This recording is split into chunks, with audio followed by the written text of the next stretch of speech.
کل نفس ذائقۃ الموت وانما توفون اجورکم یوم القیامہ فمن زحزح عن النار وادخل الجنة فقد فاز وما الحياة الدنيا إلا متاع الغرور لتبلون في أموالكم وأنفسكم ولتسمعن من الذين أوتوا الكتاب من قبلكم ومن الذين أشركوا أذى كثيرا وَإِن تَصْبِرُوا وَتَتَّقُوا فَإِنَّ ذَلِكَ مِنْ عَزْمِ الْأُمُورِ۔ ان آیات کا ترجمہ یہ ہے کہ تم میں سے ہر انسان کو، ہر جاندار کو موت کا مزہ چکھنا ہے۔ ہر جاندار کو موت کا مزہ چکھنا ہے، اور تم سب کو تمہارے اعمال کے پورے پورے بدلے قیامت ہی کے دن ملیں گے۔ پھر جس کسی کو دوزخ سے دور ہٹا لیا گیا اور جنت میں داخل کر دیا گیا، وہ صحیح معنی میں کامیاب ہو گیا، اور یہ دنیاوی زندگی تو دھوکے کے سامان کے سوا کچھ بھی نہیں۔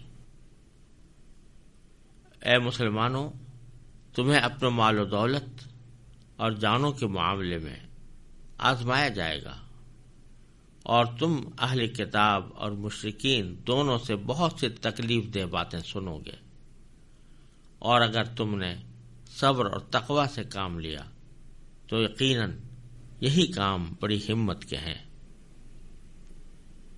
جو تمہیں اختیار کرنے ہیں۔ ان آیات کریمہ میں رسول کریم سرور دو عالم صلی اللہ علیہ وسلم اور صحابہ کرام کو تسلی کا مضمون جو پیچھے سے چلا آ رہا ہے وہی جاری ہے، اور اس میں سب سے پہلے تو یہ بات بیان فرمائی گئی ہے کہ مرنا ہر ایک کو ہے، کل نفس ذائقۃ الموت، ہر ایک کو مزہ چکھنا ہے، موت کا مزہ چکھنا ہے۔ تو نتیجہ یہ ہوگا کہ موت کے بعد ہر ایک انسان کو اس کے اعمال کا بدلہ دیا جائے گا۔ اچھے اعمال کیے ہوں گے تو اچھا، اور برے اعمال کیے ہوں گے تو برا۔ لہذا اگر اس دنیاوی زندگی کے اندر آپ لوگوں کو کچھ تکالیف پیش آ رہی ہیں، کچھ مصیبتیں پیش آ رہی ہیں، کچھ ناگوار امور صادر ہو رہے ہیں، تو اس پر آپ کو اتنا رنجیدہ نہ ہونا چاہیے، بلکہ اس بات کا انتظار کرنا چاہیے کہ مرنے کے بعد کی جو زندگی آنے والی ہے انشاءاللہ اس میں کامیابی آپ کو حاصل ہوگی۔ چنانچہ فرمایا کہ کل نفس ذائقۃ الموت، ہر جاندار کو موت کا مزہ چکھنا ہے۔ وَإِنَّمَا تُوَفَّوْنَ أُجُورَكُمْ يَوْمَ الْقِيَامَةِ، اور تم سب کو تمہارے پورے پورے بدلے قیامت ہی کے دن ملیں گے۔ لہذا اس وقت کسی کو یہ تمنا رکھنے کی ضرورت نہیں ہے کہ کافروں کو ابھی سزا مل جائے اور مسلمانوں کو ابھی صلہ مل جائے اور ثواب مل جائے۔ یہ مرنے کے بعد ہونا ہے۔ اس وقت یہ حالت ہوگی کہ فمن زحزح عن النار، جس کو دوزخ سے ہٹا لیا گیا، دور ہٹا لیا گیا، وادخل الجنہ، اور جنت میں داخل کر دیا گیا، فقد فاز، تو وہ صحیح معنی میں کامیاب ہو گیا۔ اور کامیابی کی وجہ یہ ہے کہ آخر میں ایک جملہ فرمایا کہ وَمَا الْحَيَاةُ الدُّنْيَا إِلَّا مَتَاعُ الْغُرُورِ، دنیا کی یہ زندگی جو ہے یہ دھوکے کے سامان کے سوا کچھ بھی نہیں۔ یہ جملہ رسول کریم صلی اللہ علیہ وسلم کو تلقین کرتے ہوئے فرمایا گیا ہے۔ اللہ تبارک و تعالی نے یہ جملہ قرآن کریم میں ایک سے زیادہ جگہ پر بیان فرمایا ہے کہ دنیاوی زندگی دھوکے کے سامان کے سوا کچھ نہیں۔ یہاں یہ بات سمجھنے کی ہے کہ بظاہر تو جتنی بھی چیزیں ہمیں آنکھوں سے نظر آ رہی ہیں وہ ایک حقیقی چیزیں ہیں.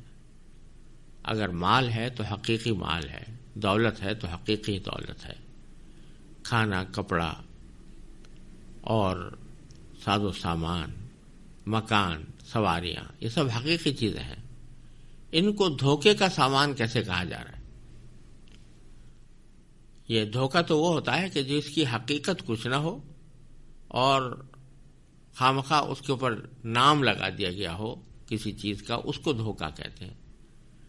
لیکن یہ چیزیں جو دنیا کی ہمیں نظر آ رہی ہیں یہ بظاہر تو حقیقی چیزیں ہیں، ان کو دھوکے کا سامان کیوں قرار دیا جا رہا ہے؟ تو جواب اس کا یہ ہے کہ دھوکے کا سامان اس لیے نہیں کہ یہ چیزیں حقیقی نہیں ہیں. حقیقی تو ہیں، لیکن یہ حقیقی چیزیں انسان کو بسا اوقات میں اندر اتنا منہمک کر لیتی ہیں کہ وہ اپنی زندگی کے اصل مقصد کو بھول جاتا ہے. ایک تو اس کے دھوکہ ہونے کا سبب یہ ہے، جیسے مثال کے طور پر اگر ایک شخص ایک منزل کی طرف جا رہا ہے، سفر کر رہا ہے، اور اس منزل کے پہلے راستے میں اس کے دائیں یا بائیں کوئی خوبصورت منظر نظر آتا ہے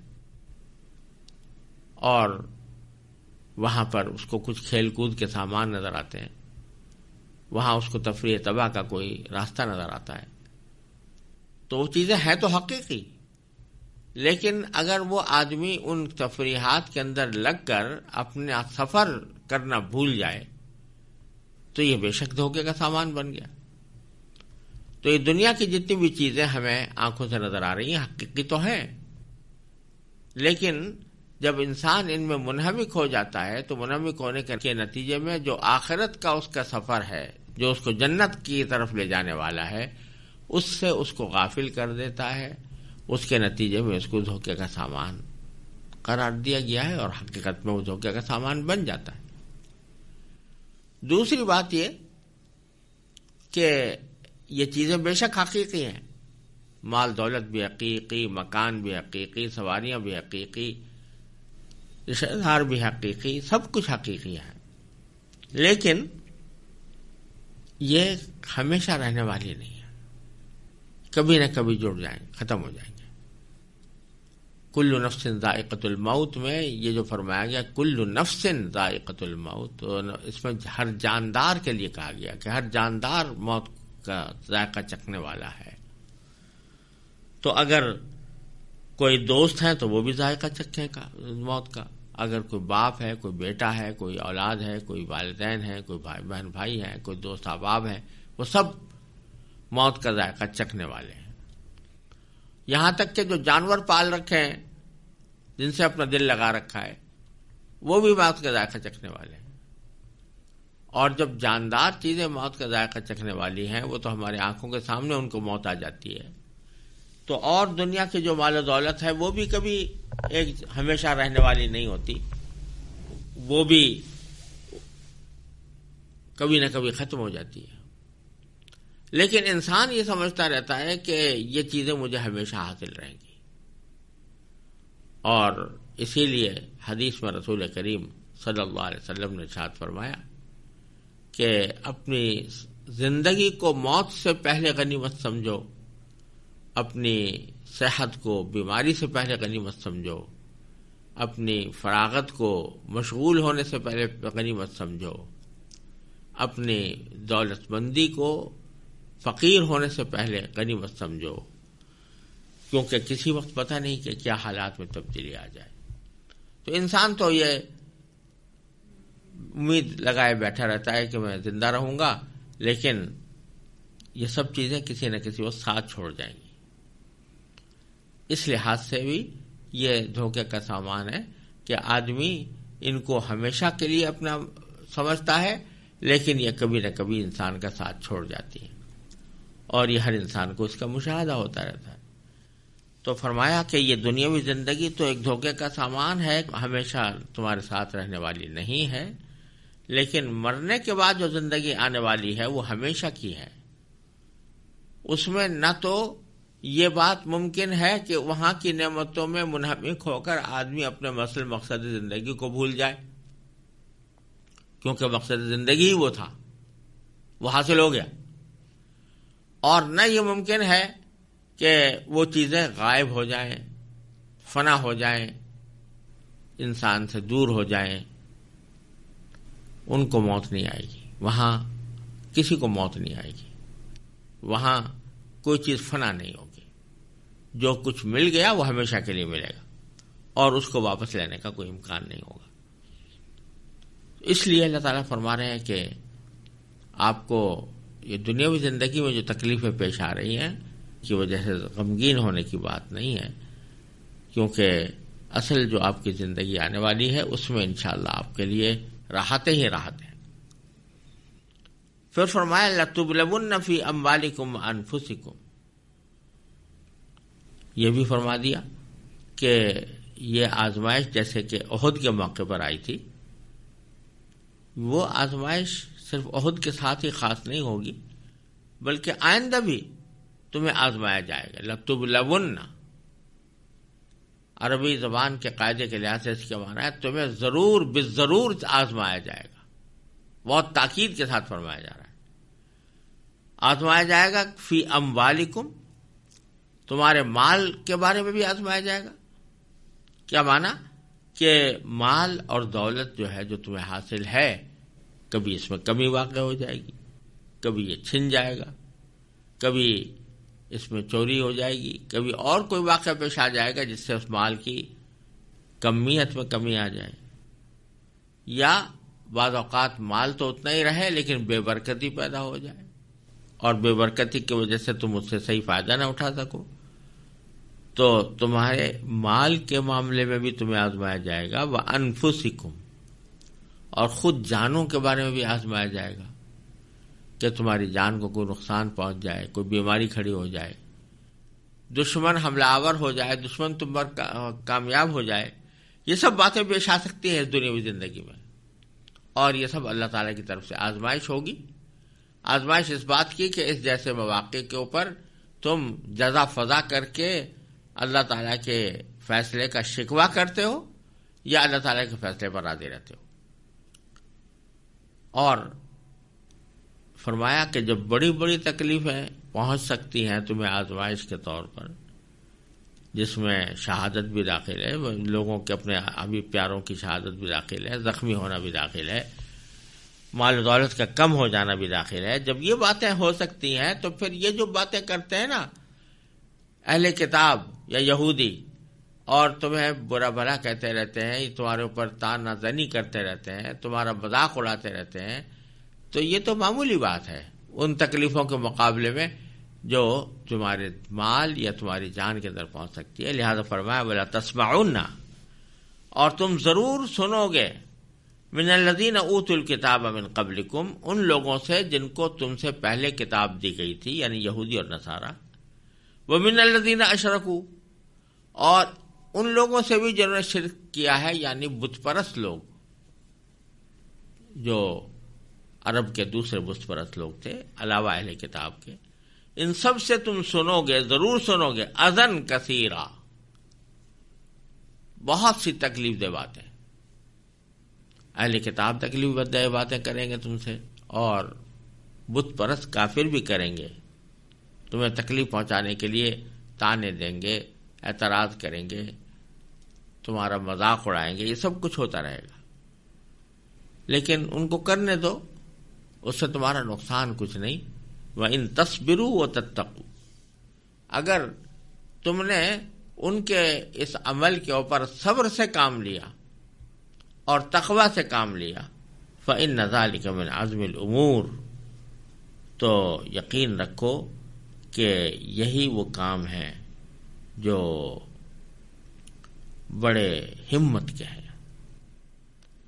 یعنی تعریف فرمائی اللہ تعالیٰ نے کہ جو ایسے مواقع پر صبر سے اور تقوی سے کام لے وہ اولو العزم آدمی ہے اور بڑی ہمت کا مظاہرہ کرنے والا ہے.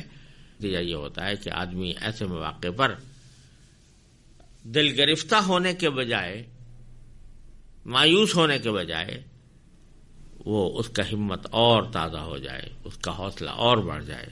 یہ عزم الامور میں سے ہے، اولو العزمی میں سے ہے. اب آگے میں پھر یہ دوسرا شروع کرتا ہوں.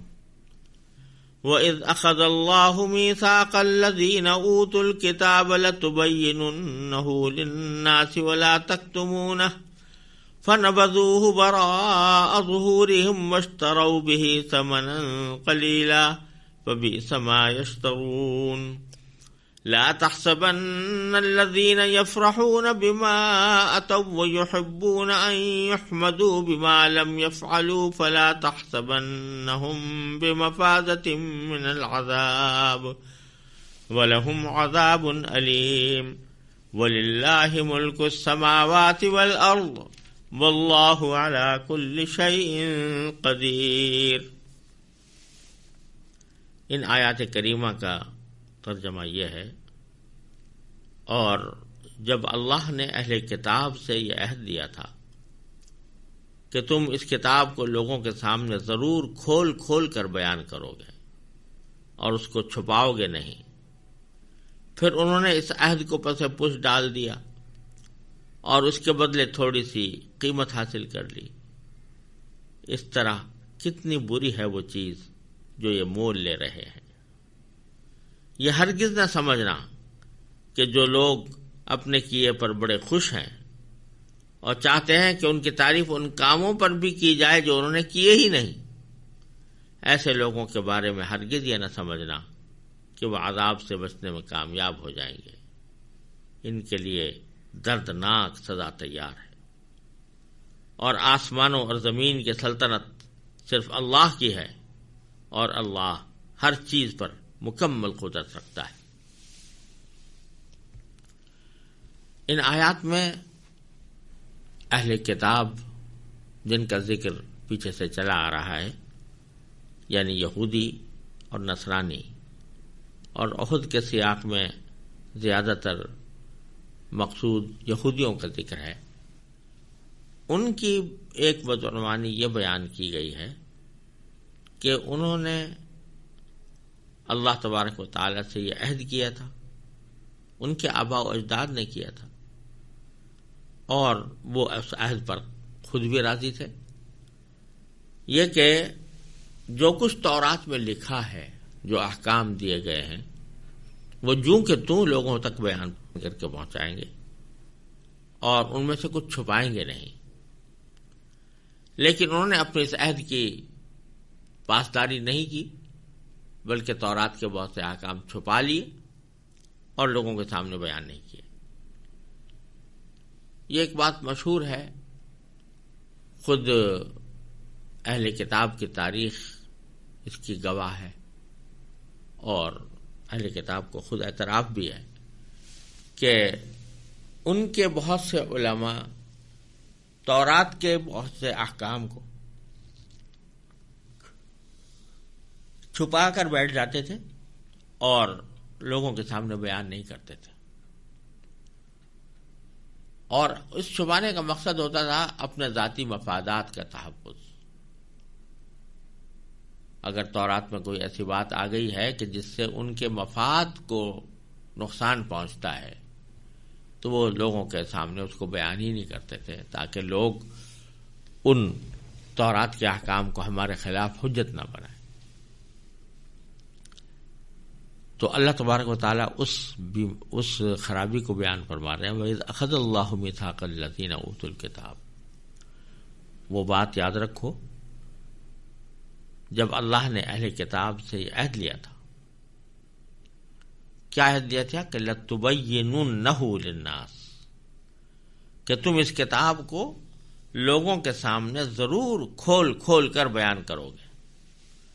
وَلَا تَكْتُمُونَهُ، اور اس کو چھپاؤ گے نہیں. فَنَبَذُوهُ وَرَاءَ ظُهُورِهِمْ، پھر انہوں نے اس عہد کو پس پش ڈال دیا. وَاشْتَرَوْا بِهِ ثَمَنًا قَلِيلًا، اور اس کے بدلے تھوڑی سی قیمت حاصل کر لی.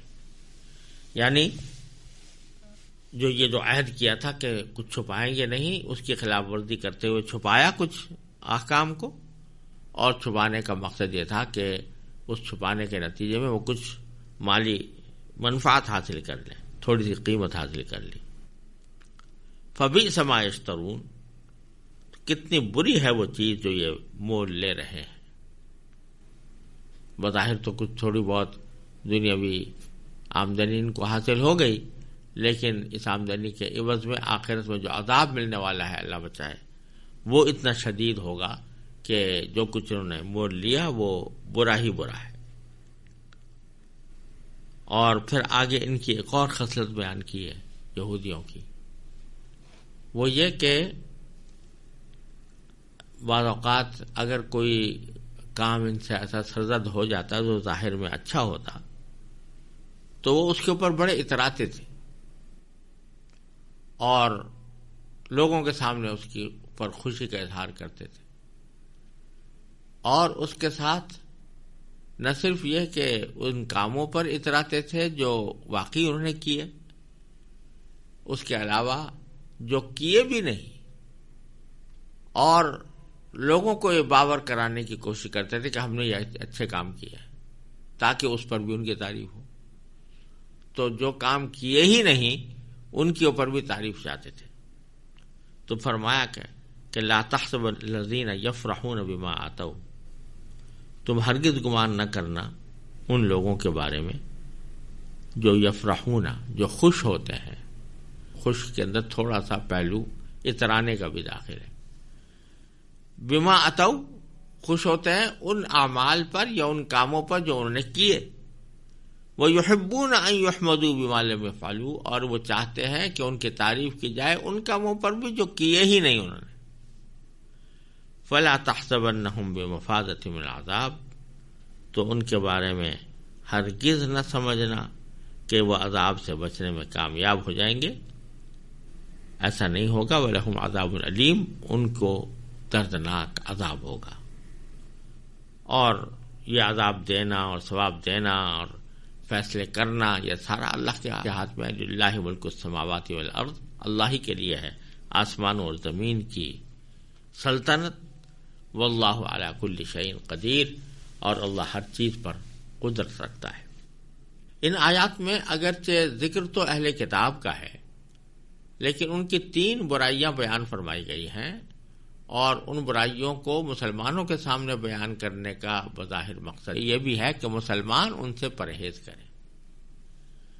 پہلی خرابی تو یہ بیان فرمائی گئی کہ یہ تورات کے احکام کو چھپاتے ہیں، اور چھپانے کا مقصود کیا ہوتا ہے؟ آگے خود اللہ تعالیٰ نے بتایا کہ وہ اس کے ذریعے اپنے دنیاوی مفاد حاصل کرتے ہیں اور تھوڑی سی قیمت خرید لیتے ہیں، تو مول لے لیتے ہیں کچھ تھوڑی سی قیمت۔ تو اللہ تبارک و تعالیٰ فرما رہے ہیں کہ یہ کتنی بری بات ہے۔ تو یہ پتہ چلا کہ اگر کسی شخص کو کوئی علم حاصل ہے تو اس علم کو چھپانے کا اس کے لیے کوئی جواز نہیں ہے۔ کسی دینی مصلحت سے کسی وقت میں کوئی آدمی کوئی بات بیان نہ کرے تو یہ الگ بات ہے، کیونکہ بعض اوقات ایسا ہوتا ہے کہ ایک دینی مسئلہ قدر پیچیدہ ہے اور سامنے سننے والا اس کی پوری حقیقت کا ادراک نہیں کر سکتا، تو اس وقت اس کے سامنے بیان کرنے سے اندیشہ غلط فہمی پیدا ہو جانے کا۔ یہ حالت تو مستثنا ہے، لیکن عام حالات میں جب کسی شخص کو کوئی دین کی بات معلوم ہے تو وہ جان بوجھ کر اس لیے چھپائے تاکہ کہیں مجھ پر کوئی الزام نہ لگ جائے، تو یہ بڑے گناہ کی بات ہے۔ اس کو لوگوں کے سامنے واضح طریقے پر بیان کرنا چاہیے۔ ایک سبق تو ہمیں یہ مل رہا ہے۔ دوسری خرابی جو ان کی بیان فرمائی گئی ہے اور اس میں ہمیں بھی تنبیہ ہے، وہ یہ کہ جو کام یہ کرتے ہیں، یعنی کوئی اچھا کام اگر کبھی کر لیا تو اس کے اوپر بڑے اکڑتے ہیں، بڑے خوش ہوتے ہیں۔ خوش ہونے کی حد تک تو خیر کوئی بات نہیں ہے، حدیث میں آتا ہے کہ اذا سرت کا حسنتک وساعت کا سیئتک فانت مومن، اگر تمہیں اچھا کام تم سے سرزد ہوتا ہے، اس پر تمہارا دل خوش ہوتا ہے، تو یہ کوئی ایمان کے خلاف بات نہیں ہے۔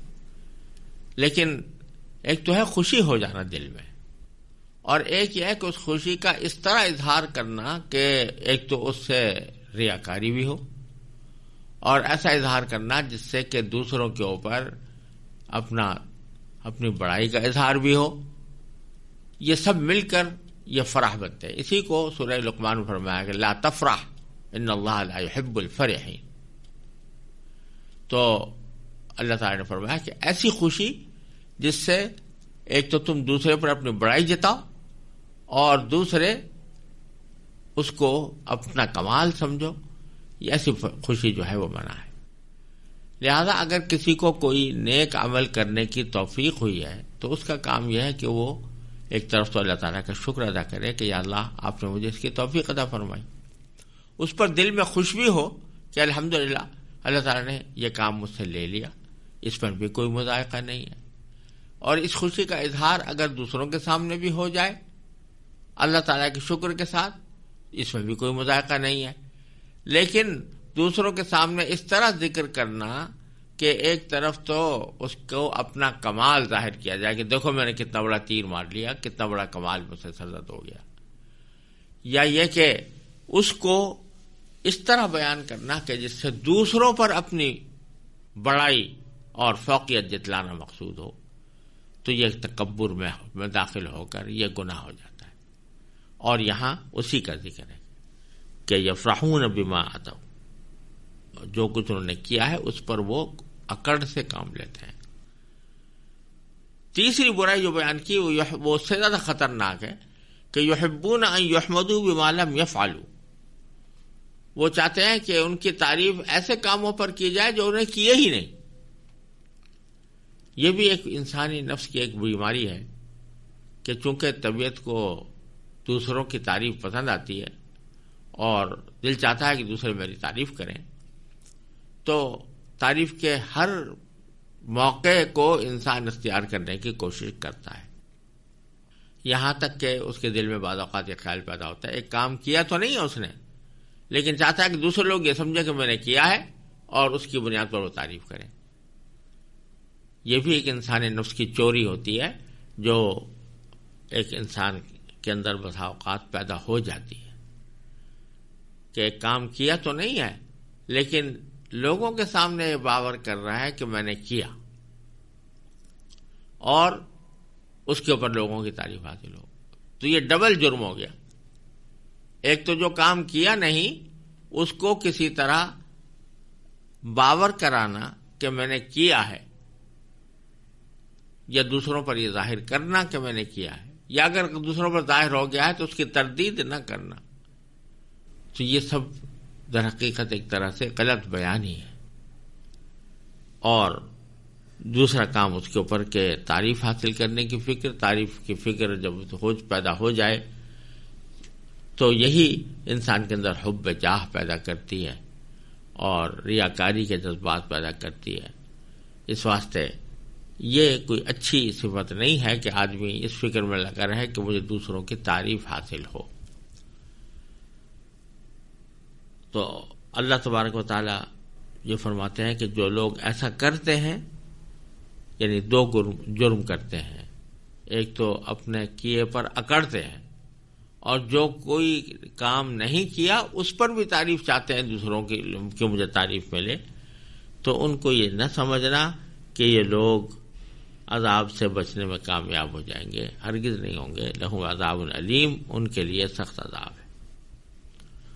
اور اللہ تبارک و تعالی جس طرح جزا دینے پر قادر ہے، سزا دینے پر بھی قادر ہے، اور جس طرح دشمنوں کو کسی وقتی طور پر کامیابی دینے پر قادر ہے، اسی طرح دشمنوں کو ناکام بنانے پر بھی قادر ہے۔ چنانچہ اس میں فرمایا وَلِلَّهِ مُلْكُ السَّمَاوَاتِ وَالْأَرْضِ، اللہ ہی کے لیے ہے آسمانوں اور زمین کی سلطنت، واللہ علی کل شیء قدیر، اور اللہ تعالی ہر چیز پر مکمل قدرت رکھتا ہے۔